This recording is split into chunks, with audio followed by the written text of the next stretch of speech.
Hi, my name is John Brady, and I'm very pleased that White Sewing Machine Company has asked Modern Sewing Productions to present this introductory video on your new White Speedy Lock Serger. You know, with today's busy lifestyle, it can be hard to find time to sew. But with your new White Speedy Lock Serger, you'll be able to get more durable, professional results in a fraction of the time that it takes with a regular sewing machine. Making beautiful quilts and wearable art has never been easier. You'll find that the rolled edge feature is invaluable for finishing the raw edges on all your craft projects. And just look at the beautiful decorative edges you can achieve with yarn or pearl cotton in the loopers instead of thread. The Speedy Lock is so fast you may even find time to sew matching outfits for your children and their dolls. And believe it or not, the beautiful full gathers were also done on the Speedy Lock. The full look on the bottom of this dress was achieved by inserting fishing line into the rolled edge. Again, all the gathering and rolled edges were achieved on the serger, including the parallel rows of stretched rolled edges at the bottom of this dress that we call a lettuce edge. With the optional blind hem, elastic, and piping attachments, you'll be able to achieve invisible yet incredibly durable blind hems. You'll get perfect results inserting and stretching elastic hands-free, and you'll be able to make and insert your own piping for a beautiful edge like this. The secret to unlocking the potential of your new Speedy Lock Serger is in understanding the tensions. While I'm sure many of you were taught to never touch the tensions on your sewing machine, that is how you're going to achieve all of these beautiful effects on your new Speedy Lock Serger. And that is this tape's #1 goal. I want you to have as much confidence in your new Speedy Lock Serger as you do in your sewing machine. So let's start with the different types of threads you can use. The White Speedy Lock Serger can use any type of cone or regular size spool of thread available today. For example, here we have a couple of different sizes of regular thread. Here's a metallic thread, which you can do some beautiful work with some of these specialty threads. Also, we have the woolly nylon here, which is fantastic for things like swimwear, leotards, or especially on the rolled edge. It really makes that look nice. Now, we've also got the regular size spools of thread here. And like I say, you can use any of these you want on the Speedy Lock Serger. The only thing you have to know is which adapter to use with which spool or cone. Okay, let's start with the cone threads, which are specially designed for the household sergers. Now you'll notice with this cone here, if I place it on without any adapter, it tends to come off at an angle, and that is going to cause you problems with your tensions. So what you want to do if you're using a cone is to use this adapter here. Now with this size cone, if I push that all the way down, it fits nice and snug on there and stands upright. But if I go to a different size cone, some of them have a little wider opening at the bottom. This one, even with the adapter on, tends to come off at an angle. But I find that if I take this adapter and put it up to where it goes into the narrower part of the cone, then it holds nice and steady just fine. Now you also may find with some types of cone thread, they can be slippery, like if you're using a pearl cotton or something like that, and the thread will sometimes slip down underneath and catch. And in those cases, you have a little bit of this net supplied with the machine. And if you put that net over the cone, and then have your thread coming up through there, that will keep it from falling down. Now, let's go to a regular size spool of thread. Now, the problem here is not having the thread sit upright. It obviously will do that as it fits on the spindle there. But as the thread's coming off, you can see how that's catching around the rough edge of the spool. And again, that's going to seem like a tension problem. So with a regular spool of thread, you use your flat adapter, put that on top after you have the spool on, and now the thread will run around the smooth edge of the adapter rather than the rough edge of the spool. So now you know how to use any type of spool or cone on your new Speedy Lock Serger. Okay, now we're ready to thread the machine from start to finish. And I think you're going to find this is a lot easier than you might have thought before. The first thing you're going to do is pull your thread stand all the way up, and then place your spools of thread on. Now, these spools I'm using actually don't need an adapter. They don't have a rough edge at the top, so I don't have to worry about that, and I can just set them right on back there. Now, you'll also notice that I've matched the colors of thread to the color coding on your machine here. And this is really a good way for you to learn how to use the machine. It can be a little confusing, whereas you haven't used a serger before, as to which thread is actually going where. So by having the 4 different colors of thread on, it makes it a lot easier to see. Now, to begin threading, you're going to want to open up both the doors on the machine. Now, the front door simply pushes to the right and then drops straight down. The side door simply pushes to the left. And then we start with the upper looper or the blue thread. Now, when you start, all you're going to do is come straight up into the top. Then you want to catch right behind here, and then in between the tension. And on a serger, you do want to make sure that you actually pull the thread into the tension. On a regular machine, when you lift the presser foot, the tensions release. On a serger, they don't. So make sure you hold from above the thread and below and feel it actually go between the two discs. Then you simply follow the path here, here, and then I'm following the blue dots here, blue there, and blue there. And then the next step is through the upper looper. Now the loopers on the machine are what actually form the overcasting stitches. You have a lower looper, which is right here, travels back and forth like that, and then your upper looper is right up here, and it goes up and down. It goes up and catches the needle threads and then comes back down again. Now to make it easier to thread, they make it so that the blade actually pushes to the left and you can swing out of the way. Then I'm going to turn the wheel until I have a good shot at the upper looper there, and then we go straight through the hole in the tip of the upper looper. Now you'll find in your attachment kit that there is a very good set of tweezers, and especially when you first do this, you'll find this is quite handy to have. So I go from behind, grab that upper looper thread, and you may have noticed that I had one of my other threads come out as I did that. That will happen to you sometimes, so double check and make sure that nothing came out when you thread it the first time. So we'll click that back into there, and now we have the whole upper looper threaded. Now you can also double check it on your chart down here. You notice again they've color coded it and they have the whole threading diagram right on the inside of the machine. Okay, now we go to the lower looper, which is the pink path. Again, start out up in the top, come behind here. Again, make sure from above and below that you hold the thread and pull it into the tensions. Back into here, starts out exactly the same. You'll notice here there's a pink and a blue dot on this guide. That's because both threads go into there. So right along with the blue thread, and then our next pink one's here and here, and then we're going to do the lower looper. Now there is a hook beneath the lower looper. You will see a hook there. And to get that, the easiest thing I found is to pass the thread through there and then hook it up into that hook. And then there's a hook beneath the lower looper. I'm going to hook it in there, and then with my tweezers I'm going to grab that thread, pull it back through to the right side. Then I'm going to turn the wheel towards me until the tip of the lower looper is barely above the upper looper. It's a little shortcut. What that allows me to do, clip myself a fresh end there, it allows me to thread through the tip of the lower looper. I'll thread it back as far as it'll go, and then by turning the wheel, the upper looper then pulls that lower looper thread up for me. And we'll grab that with the tweezers, and again, make sure you're not tangling on anything as you do that. And then take that thread to the back. And then I'm going to lift the presser foot, which your presser foot lifter is right here on the side of the machine. Lift that up and take the threads under the foot and to the left, and then we're done threading the loopers. And I can now shut that door and drop the foot back down. Now we're going to thread the needles. We'll start with the right needle or the inside needle, which is the green path.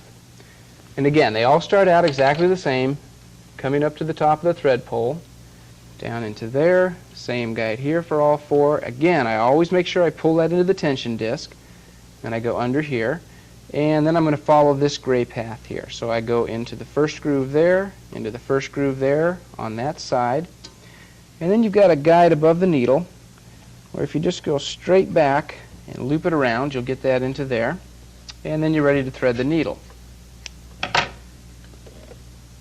Now, one thing that may help, in fact, you could do this from the very start. I find myself not doing this so much anymore, but I know when I first started it, I found it a little easier to go ahead and take the presser foot off. And you notice that if I push down on that, I have a double lift, so I can get that up high enough. Okay, so now that we've got the foot out of the way, let's see how good of a shot I am at hitting the eye of the needle there. There we go, not too bad.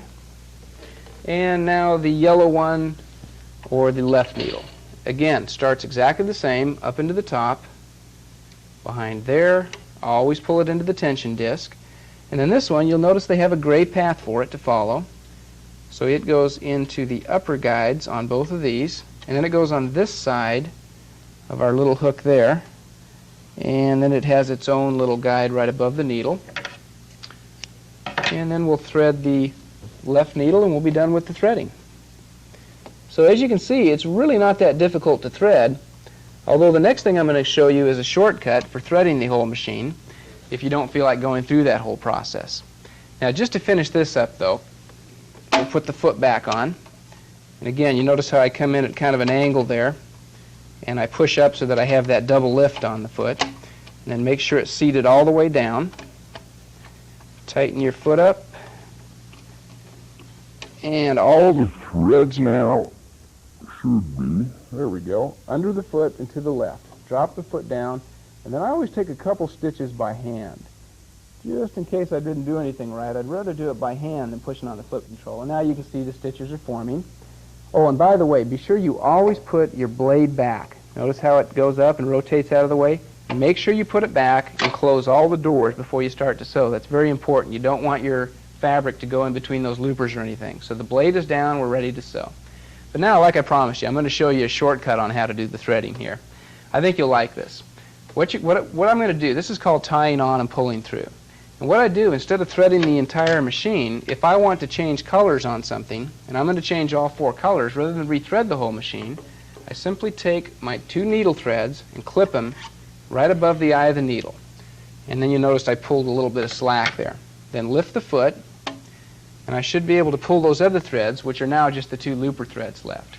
Then I clip the threads in the back, and I want to leave myself a little bit there so I can tie the new ones on. And then, now I'm not going to change threads. I'll tell you what I'll do. I'll just switch colors here just to show you that this really works. We'll switch the 2 colors here. And I'm now tying the pink thread to the blue thread. And I find just a simple overhand knot works. So we make a loop and come right back through. I don't really worry too much about leaving a tail on there. That never seems to cause me a problem. So I just make it as easy as possible and tie myself a big overhand knot. And we'll do the same thing, tying the blue thread to the pink thread. And again, it's a simple overhand knot, right back through the middle. And now, and we'll get into tensions a little bit later. I'm going to show you how to set those. But right now, I'm going to take and turn them to 0. One of the nice things on this machine is the tensions stop on 0. They go up to 9 and stop again. So you really can't get lost as long as you know what number to go back to, which again, we'll get to a little bit later. But now, you can see that I'm pulling both those looper threads, and let's see, whoops, I got my thread caught a little bit underneath there. There we go. Got to be careful, those little tangles will always get you. Make sure nothing's tangled, and there they go, right through the tensions. And now you can see the colors are reversed. Now the blue is through the pink is through the blue, so you could obviously change your colors that way. Now I also can do that with the needles. You notice that I did clip the thread above the eye of the needle. The one thing I don't want to do is try to pull that knot through the eye of the needle. I think that most times would tend to bend your needle, and then you could have a chance on a bent needle coming down and hitting a looper or something like that. So I'm not going to be pulling the knots through the eye of the needle, and I know it would be nice if we could do that whole thing, but at least this way you can thread the whole machine to a new color by tying on and pulling through, and the only thing that you have to do is thread the 2 needles at the end, and then you've got the machine threaded. There, I've got my knots tied, and 0 the tensions, and it just slips right on through. Rethread the needles, and you're ready to sew again. Okay, now we have the machine all threaded up when we're ready to start sewing. But now comes the scary part to a lot of you, and that's getting the tensions set correctly. Now, actually, setting the tensions on the serger, once you understand how they work and which thread goes where, and like I said in the beginning, if you'll thread it up the same as I have with colors that match the coloring path and the coloring coding on the tension, it'll be a lot easier to see which one goes where. You'll find that it's very simple to operate the tensions on the machine. And you'll also find that in the long run, if you take the time now to listen carefully and understand how the tensions work, that you're going to get a lot more out of the machine. Now, one of the first rules of setting the tensions on the serger is the looser they can be, and yet you still want a good quality seam, the looser they can be, the better.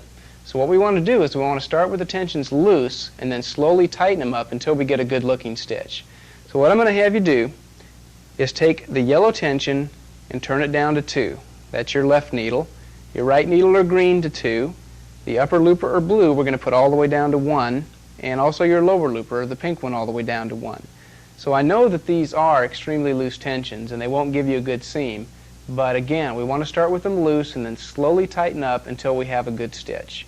So go ahead and run a medium weight piece of fabric through at those tension settings.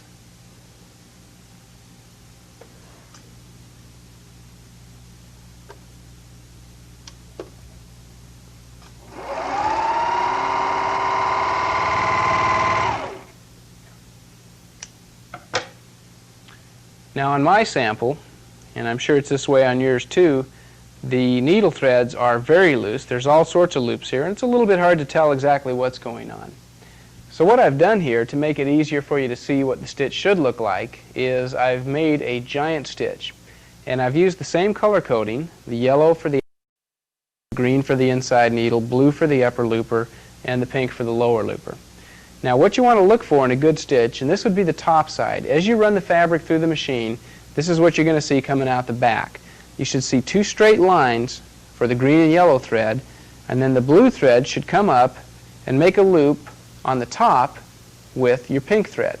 So there should be a fairly straight line with the 2 looper threads meeting at the top. Then on the back side, what you see on the bottom of the stitch are little yellow and green dots here.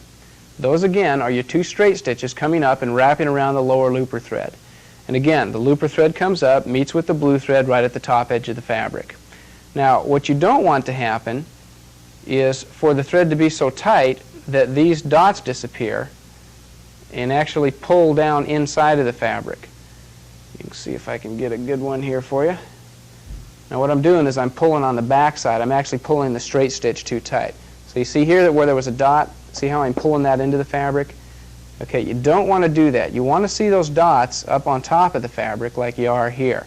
If they're pulled down in too tight, you're going to have problems with fabrics puckering. You may have thread breakage, that type of thing. So this is what you want to see. Now, we'll go back to the regular sample and we'll take a look at that one again. Okay, now we're looking at the sample that I just ran through with my tension set at the loose settings. And looking at the bottom side of the fabric, instead of the little dots that I was just talking about, instead I've got big loops of green and yellow thread. So obviously those needle tensions are too loose. And now we'll take a look at the giant stitch that I made, and you'll be able to see it even more clearly there. Okay, now you can see on my giant stitch here exactly what I'm talking about. The yellow and the green are forming big loops here. And again, what we want to see, if you can see on this one right here, is we want that to come down and just form a knot right on top of the fabric. So what we're going to do is go back to the machine now and tighten the tensions up a little bit. Okay, so let's take our needle tensions and tighten them up a little bit and get those loops to disappear. Now those were pretty big loops on there, so I would imagine I'm going to have to go up a couple numbers on both of them. So we'll take them both up to 4 and we'll run our fabric through again. And as you run the fabric through, I should have mentioned this the first time, but you'll notice that I didn't go to lift up the presser bar like you normally would on your sewing machine. What I do is I just get the fabric right up to the foot and lift the front of the foot with my thumb, slip the fabric under a little bit, and away we go. You will find, like if you're matching stripes on fabric, the serger will match it perfectly even all the way down, as long as they start even, and as long as you do that little trick. Lift the front of the foot up, slip the fabric under, and you're ready to go. Now, we'll run it through and see what that looks like.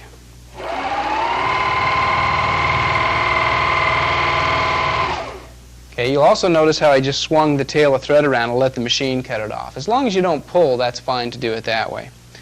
Okay, now I've still got some loop on the yellow. The green one looks pretty good. I see little dots there, but a little bit of loop on the yellow. So I'm going to take my yellow tension up just a little bit, leave the green there, and we'll run it through again.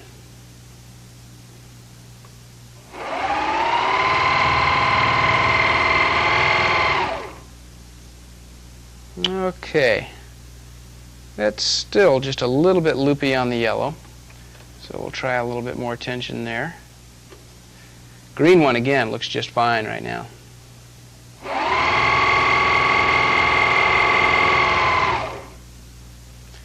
Okay, now we're starting to get the yellow dots, and now my lower looper just a little bit, loops hanging out there, so we'll tighten that one up a little bit, and it looks like I go a little tighter here. We'll put those at about 2.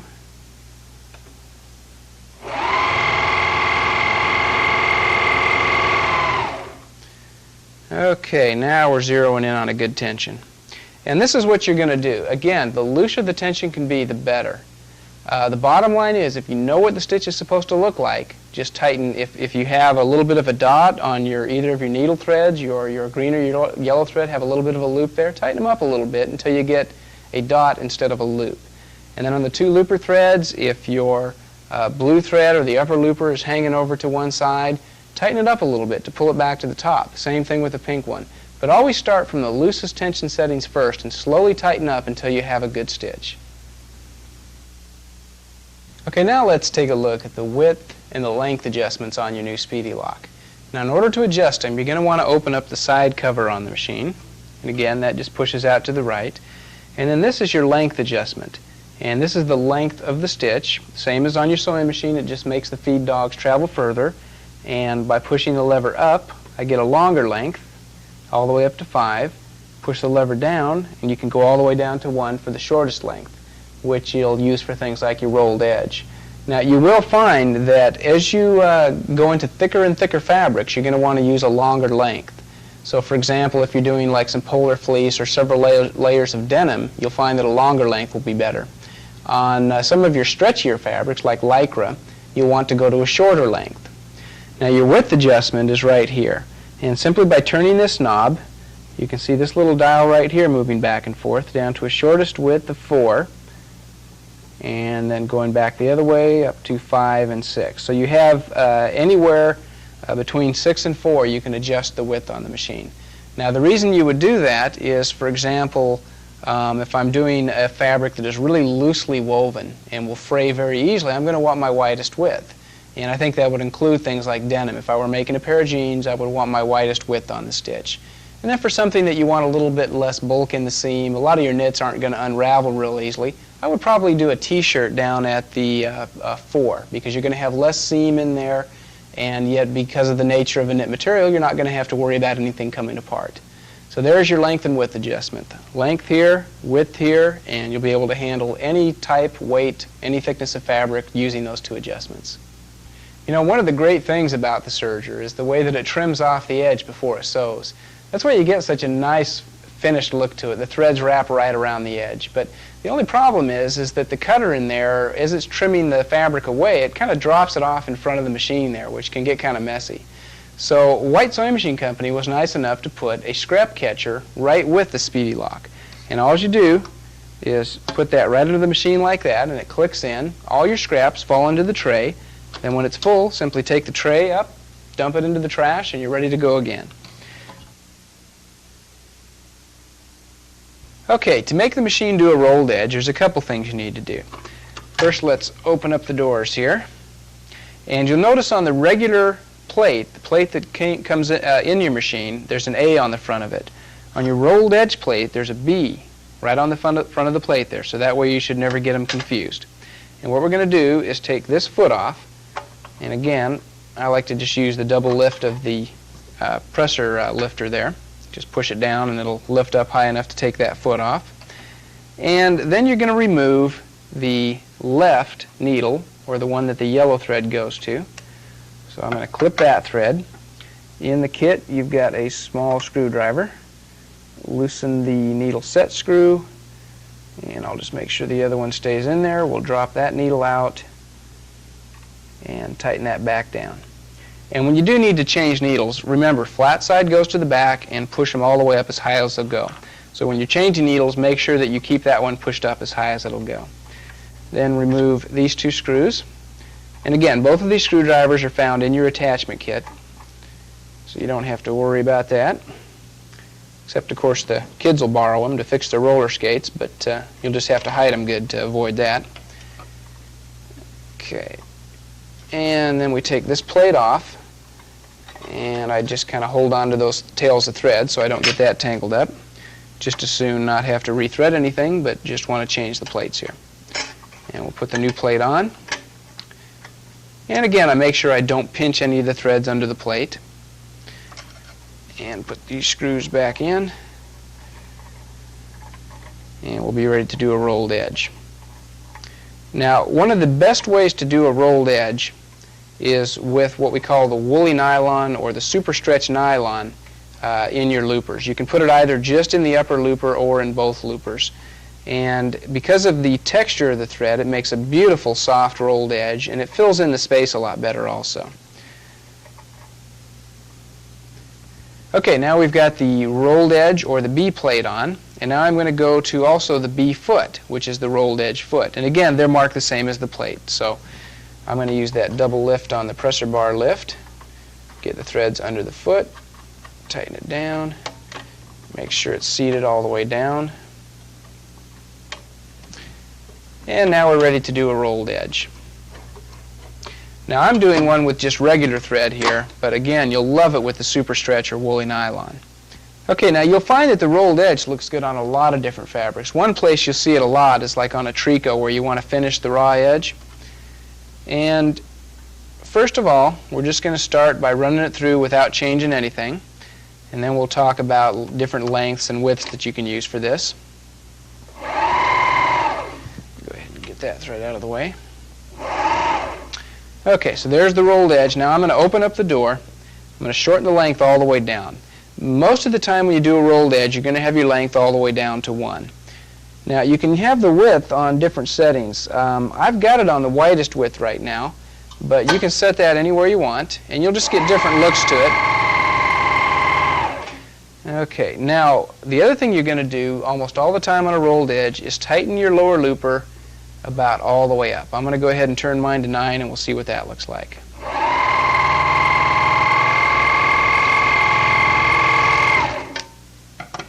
Okay, now here, as you can see, this is where I first started without making any changes. The stitch length is too long. I shortened the stitch length down, coming in over here, and I still have those loops hanging out. Then I tightened the lower looper up, which you can see the pink threads are what's hanging out back here. And now that rolls the fabric over, makes a nice smooth edge, and you've got a beautiful rolled edge.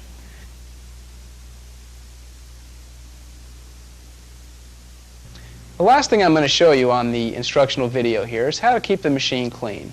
Now it's pretty obvious that you've got the blades trimming and the needles going, and you've got all that seam production happening at one time. So there's bound to be a little lint that gets in there that doesn't fall down into the scrap catcher. So simply take your lint brush out of the attachment kit that comes with the machine, and you can simply go in here and brush any lint you see away. Open up both doors, and you'll find a little bit out there. You might want to lift the blade up to get that cleaned out. And then every once in a while, or if you do the rolled hem occasionally, brush out underneath the plate around the feed dogs. You will get some lint buildup around there also. And I also wanted to let you know that your machine also comes with a vinyl cover that goes over the top, and if you're going to carry it someplace, this just pushes down. And the cover that comes with the machine goes over the top, and then you can reach right through that cover down here for the handle, and that way you can carry the machine with you everywhere you go. Well, thank you for watching the introductory video on the White Speedy Lock by Modern Sewing Productions. I hope that this has helped to inspire you to create new things with your serger, and most of all, I hope that it's helped you understand the tensions on the machine, because I really believe that once you understand how the tensions on a serger work, it becomes a very simple machine to use. So thanks again for viewing, and look for more videos coming soon from Modern Sewing Productions on the White Speedy Lock serger.